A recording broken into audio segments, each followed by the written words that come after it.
Hello, and happy holidays and Merry Christmas for about the 900th time, because I think that's what the time I slapped the re-record button on this thing. Anyway, first off, I'm going to say to everyone, the show will be back probably around January 2nd. That actually, or maybe January 3rd. Why do I say January 3rd? Because we're going to use that episode to talk about what happened on January 2nd with the whole 1 to 12 thing on Raw, because that's going to be a big topic of discussion. So that will be about when the show returns, and the show is going to be run. I've already had this figured out too. Monday, Tuesday, Thursday, Saturday. Now you're probably thinking, why not Wednesday, Friday, and Sunday? Well, I don't know yet if I'm going to do it, because I do videos on my other channel on those 3 days, so I don't know yet if I'm going to do 2 a day, 1 on each page, or what I'm going to do yet. So we'll go back to 7 days. It may, but we have to see when I post the videos for my other page. Because I do, especially on Sundays, because I do not want to post 2 videos ridiculously close to each other. I just don't. So we'll see about Sunday nights. And speaking of that, we're going to talk about you. We're going to talk about YouTube. And we're going to talk about you. Yeah, you. You. The guy with the goofy looking hat on his head. Or the pot belly that, might need to go for a jog. Or you, the guy with the Miller Lite sink by his can waiting to do a Skype call with someone. Anyway. Yeah, you. That guy. We're going to talk about you and your YouTube page.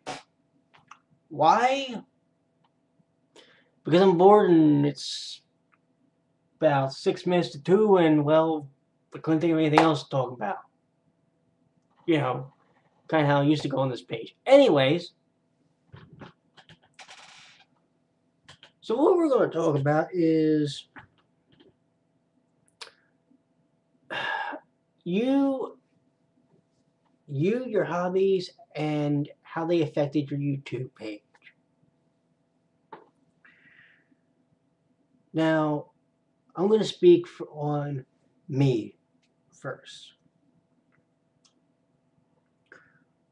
I have been, long before YouTube, I've been a gamer since 1986. I've also been a music fan since 1986. Okay?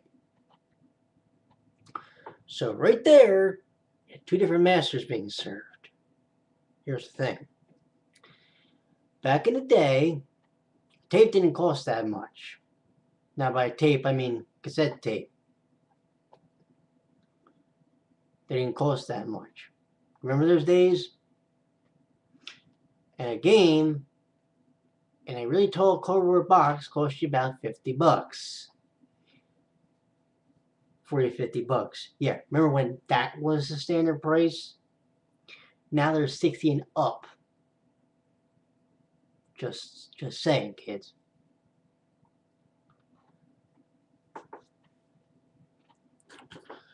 So, even in the 80s, I was serving 2 different masters. Because I had music, which back then I was pretty much listening to Genesis nonstop.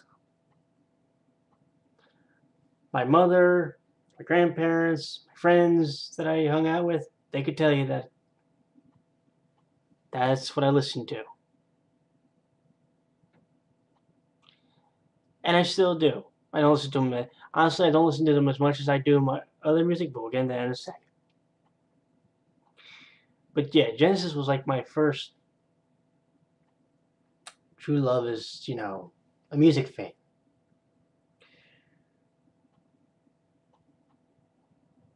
So most of my tapes that I was getting belonged to them.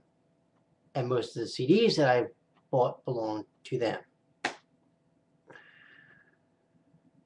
In gaming, I didn't buy that many games because of how much they cost. Matter of fact, the person who bought them for me is the woman whose house I live in right now. She's the one who bought most of them for me. My grandmother.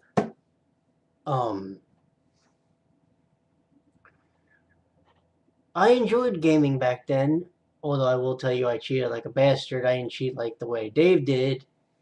You know, using the game. No, I was using the invincibility codes if I can find more stage selects. I wasn't using a Game Genie at that time, Dave. I was just using these, the regular, up, up, down, down, left, right, VA starter, all that bullshit.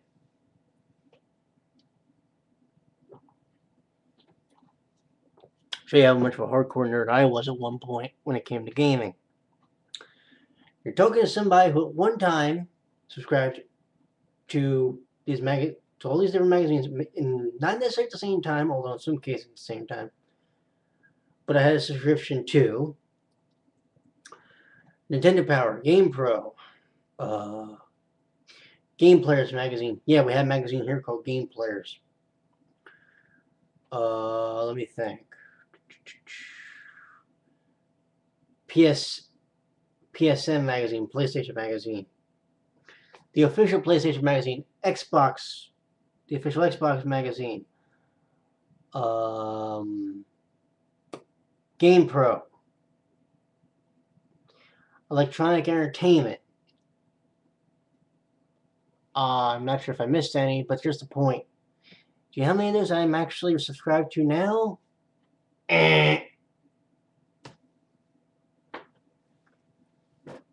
None. To be fair, though, I've not subscribed to any magazines that relate to Japanese animation. I did periodically buy the issues of America that came out. And I actually, at one time, and this is no joke, don't know if I ever mentioned this, had a letter posted in the magazine, which actually got me a couple replies on my Yahoo mail that I had at the time, before I totally neglected it and just bounced like crazy. Speaking of, so when we left off in about 1986, I was listening to my music and I was playing my video games. When we get to about 1996, I'm still playing my video games, I'm still listening to my music, but that's when the whole Japanese animation craze came into play. That's when animes like the Battle Skip, that's when the US Manga Corps started coming into play. That's when you had Battle Skippers, when Daria, which by the way, I actually still have that movie. That's when They Were 11, which I did a review of recently, came into play. That's when Technoman, as it was known here in the US, came into play. That's when Sailor Moon, that's when Dragon Ball Z, although I never watched that one, but that's when they all came into play. This was before Japanese animation actually really made it big here in the US. Do you understand what I'm saying? But what happened was I was now trying to serve 3 different masters. The music, the Japanese animations, and the video games. When we had Sam Goody around, 2 were fighting consistently and 1 was way off to the side. You know what one that was? The gaming. No joke. Unless I went to the Funko Land that was in the Locust Grove Plaza and I bought a cheap game, I wasn't buying a game. Because most of the games still cost the $40 to $50. No lie. Now, grant you, in the 90s, I was the one who bought my PlayStation 1. I bought my own PlayStation 2. And I've bought my own Xbox 360s and PlayStation 3. But, you know, back then, before Sam Goody finally kicked the bucket, the two masters I was trying to really fight with were the Japanese anime and the music one. And mind you, the music one was still going even in through the boy band craze here in the U.S., which shoot me because those were that's when to me I just really started hating music altogether, and I wanted to go golf. I swear to God, I was ready to be done with it because from about 1996 on, you were hearing about all these teeny bopper boy bands, female singers that wanted to have their navel showing and all that bullshit.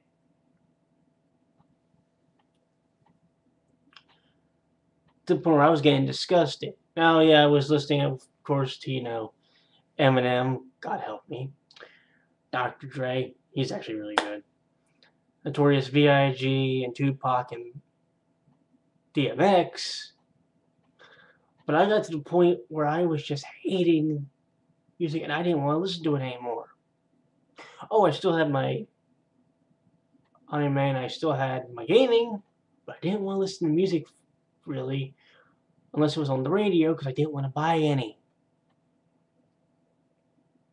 Although to be fair, I did listen to Blink-182, so even though I have a friend that hates that group just because of one music video. The music video, What's My Age Again? Then, of course, the famous story is, for me, about 2008, 2009, I stumbled on a video from the Import Video Game Nerd who was reviewing a Japanese Wii game, but that wasn't the interesting thing. It was the song that was playing at the beginning of the video, which everybody knows now is Perfume's Polyrhythm. After looking up that video and watching it, and watching a bunch more of their videos, I started to get really interested back in the music industry.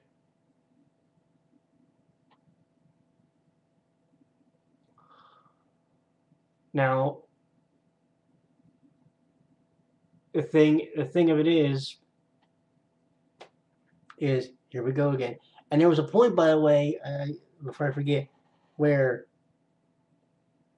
the anime gaming thing, they were alternating. Literally, it was like one point was gaming, one point was anime, one point was game. They literally were like fighting each other. And the music one was off, left out in the cold. Now, tomorrow night, I'm going to make, when I do my video on my other page, I'm going to explain the story about a really interesting opinion video about, to really opinion about why I consider one group to possibly be the second coming of another group that I liked from 1986. Of course, that's Genesis, but that video is going to be really cool to do. No word of a lie. But here's the thing. I came to a realization that I can't serve three masters all the time. I'm not leaving the gaming community because I don't really think you ever really officially leave it. There are people that are seriously hardcore into the community. And for those people, I applaud you because you have at least one of the following two things. The time or the money, if not both, to really get hardcore invested into it.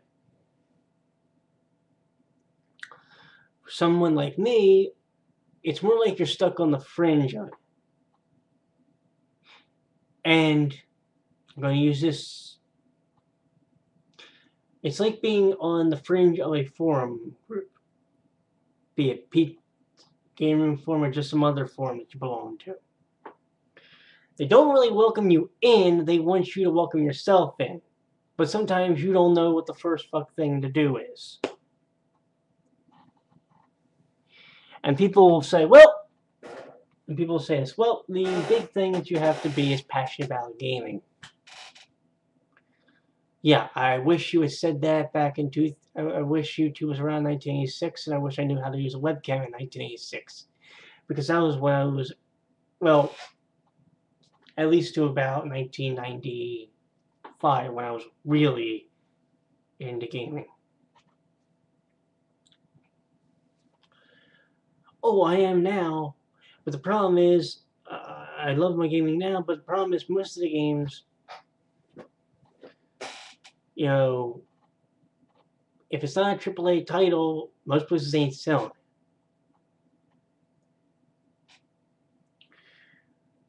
I mean, gaming, let's be perfectly honest, we've gotten to the point where not all of us, and not even most of us, but a very small minority look at games, and unless it's a really AAA title, they ain't fucking with it. They won't play it, they won't look at it, they won't say anything about it.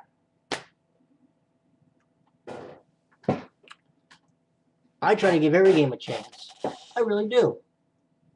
I've said on more than one occasion lately, I want to give first-person shooters a try again. I'm going to try and get back into BioShock in the near future. But I want to try and get back into the Call of Duty games. I want to try and get into Battlefield. I want to try and get into, you know, all these first-person. I want to try and get back into Duke Nukem because I love the Duke Nukem 3D game on the PC back in the day. I want to try and get back into these games. But the problem of it is that they're never really accessible to newcomers. You have to have played the game from the start of the franchise, and if you haven't played it since the start of the franchise, you're going to get your ass handed to you. That's just a fact. You're going to get your ass handed to you. At least those of us, when we play RPGs, we're not worrying about the JRPGs. We're not worrying about that. That's the good news.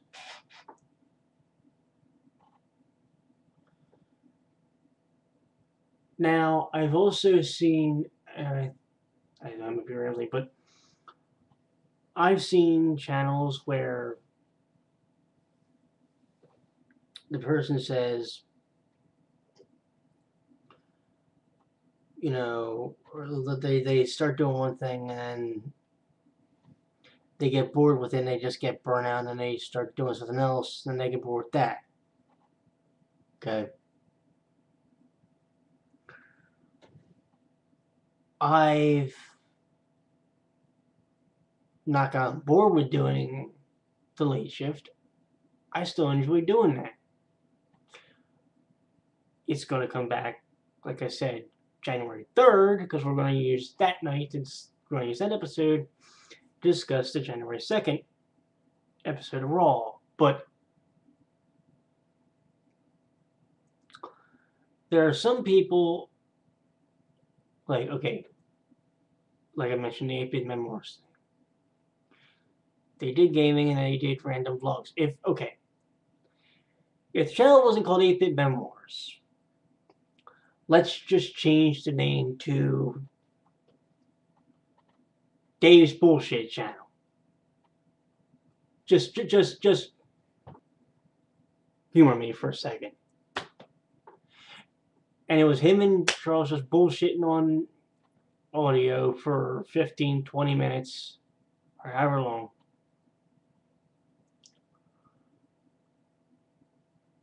People would figure out, okay, it's just going to be a bullshit channel, so that's what we're going to be listening to. Here's where you should...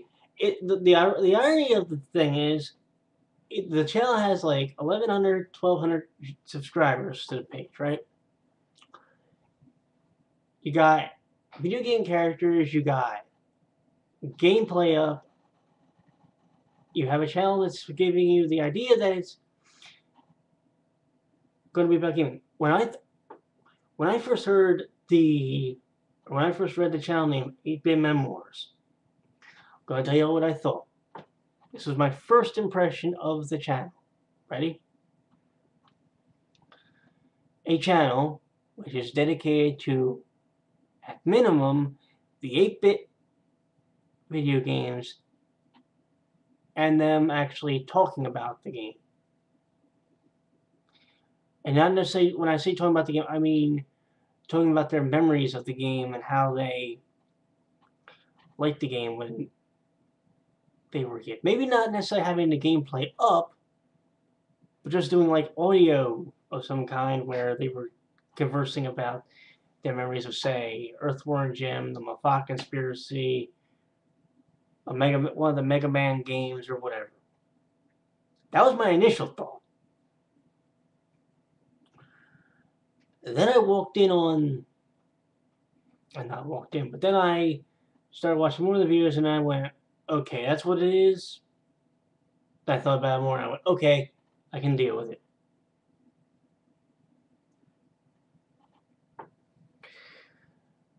Then I started doing commentaries with him, then shit hit the fan, and then we kissed and made up, however you want to say. We did that over the internet, but we're all cool now.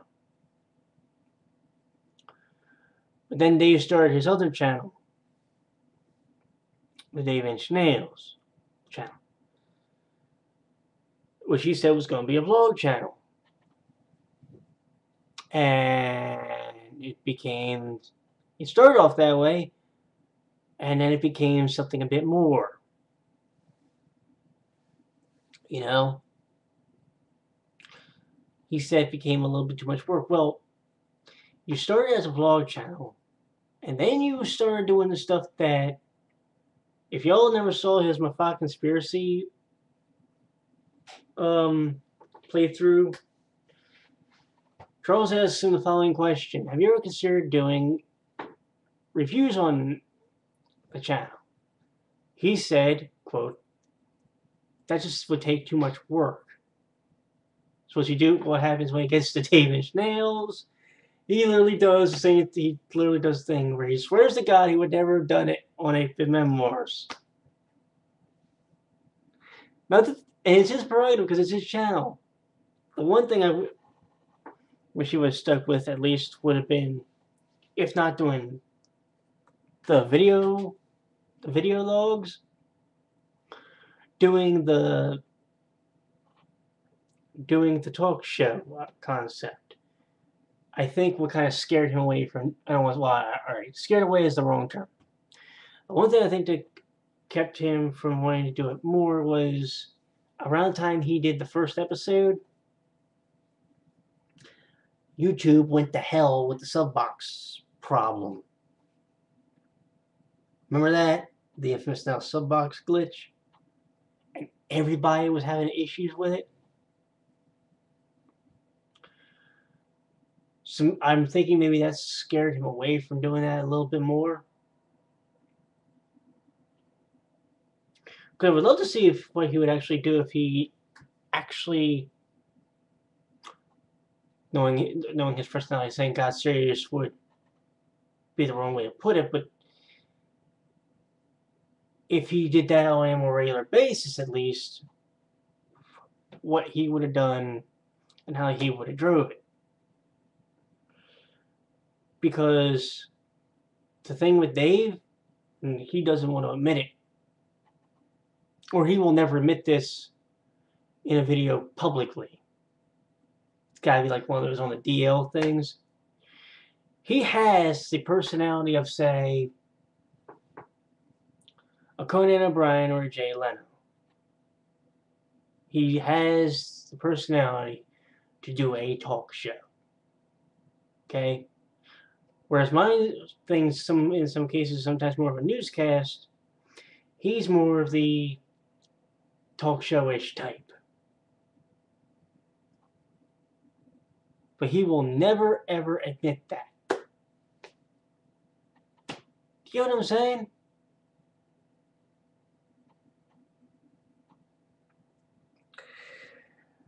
J-Boy Pac-Man is another perfect example. He did gameplay videos for a good stretch, which is what I started watching him for the most. And then he started doing the package videos, which wasn't necessarily a bad thing, and I was watching him for those. One person I really feel bad for not watching as frequently as I used to is Nanox, because I love watching his videos. Those were always entertaining to me, and I actually honestly feel bad that I haven't been watching those a lot more.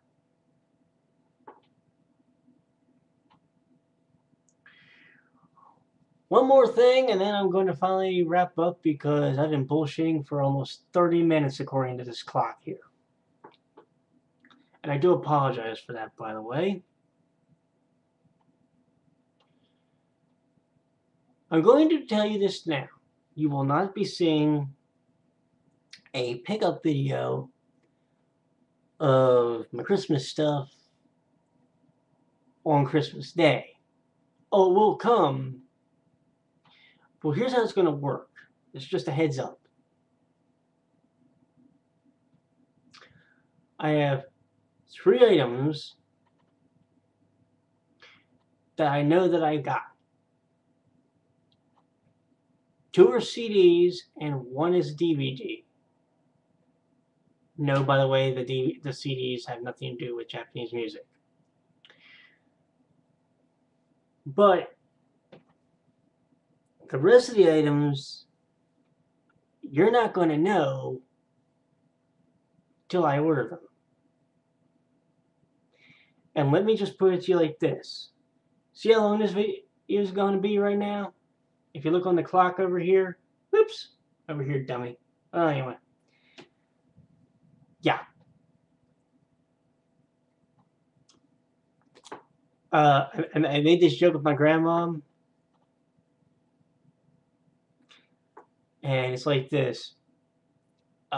In the infamous words of Will Hayden from Sons of Guns, just tell him I did it again. I'm guilty.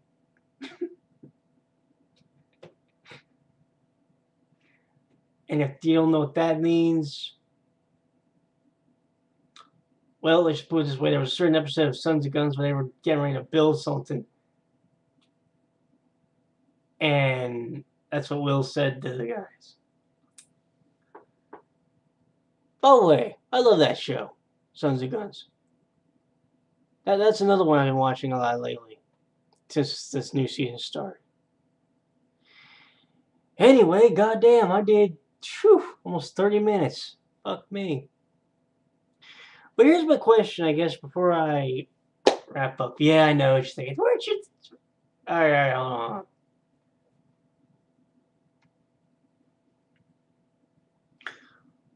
Where do you see your channel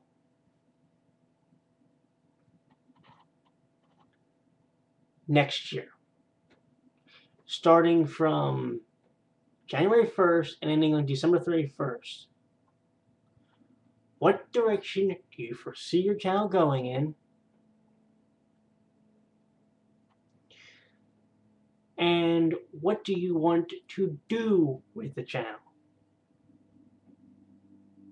I'll answer mine real quick. At least I'll try to. A late night shift will be returning. As well as I'm going to try and do some more random vlogs. Every so often. Because I enjoy doing it. So it doesn't take really any planning. God damn, I made YouTubeosaurus feel not so bad this time, didn't I? So I was watching a YouTubeosaurus video before I did this video, and then I was myself and just started rambling like an idiot. In the infamous words of James, the YouTubeosaurus, I'm going to shut up now. You all have a good night. Happy holidays, Merry Christmas, and Happy New Year. See you on the 3rd.